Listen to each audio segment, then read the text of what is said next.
Hi friends, तो आज हम करने जा रहे हैं कक्षा 9 की हिंदी की कार्यपत्रक 6।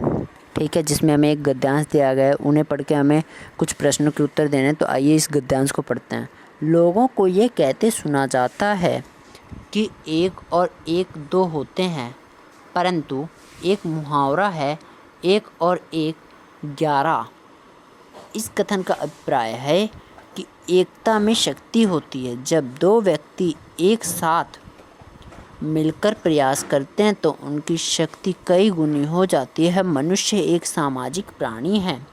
समाज अलग अलग इकाइयों का समूहबद्ध रूप है, जिसमें हर इकाई समाज को शक्तिशाली बनाती है।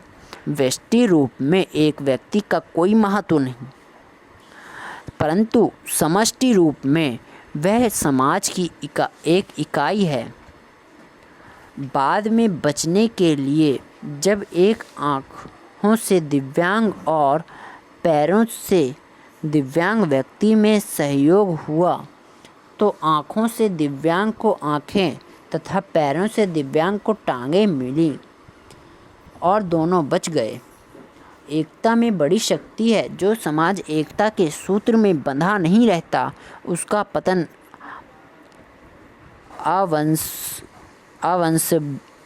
असंभवी है।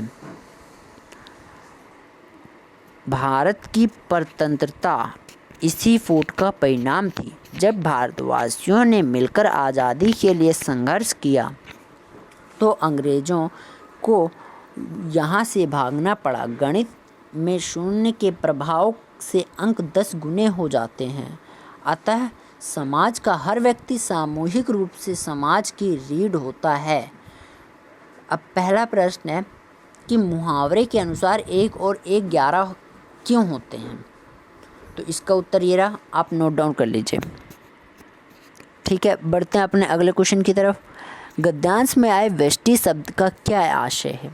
व्यष्टि मतलब इंडिविजुअल, यानी स्पष्ट रूप से। व्यष्टि स्पष्ट रूप से जो एक रूप में देखा जाए तो ये लीजिए, इसका आशय ये होगा।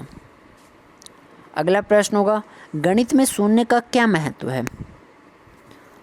तो ये रहा इसका उत्तर, आप नोट डाउन कर लीजिए।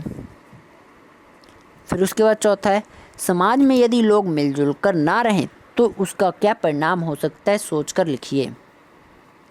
तो ये रहा इसका उत्तर, समाज में यदि लोग मिलजुल कर ना रहेंगे तो हर तरफ लड़ाई होती रहेगी। कोई भी एक दूसरे से हंसी खुशी से बात भी नहीं करेगा। ठीक है, तो बढ़ते हैं अपने लास्ट क्वेश्चन की ओर। 1 और 1 11 इस मुहावरे को वाक्य में प्रयोग कीजिए। तो इसमें तो हम वाक्य में प्रयोग करना है तो कुछ भी बना सकते हैं, जैसे मैंने बनाया है।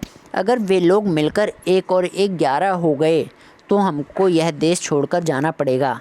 जो अंग्रेज़ों वाली कहावत थी वो मैंने यहाँ पे लगाई है, आप कोई सी भी लगा सकते हैं। ठीक है, तो आज की हमारी वर्कशीट यहीं ख़त्म होती है। तो मिलते हैं अपनी अगली वर्कशीट में। तब के लिए tata bye bye, see you letter.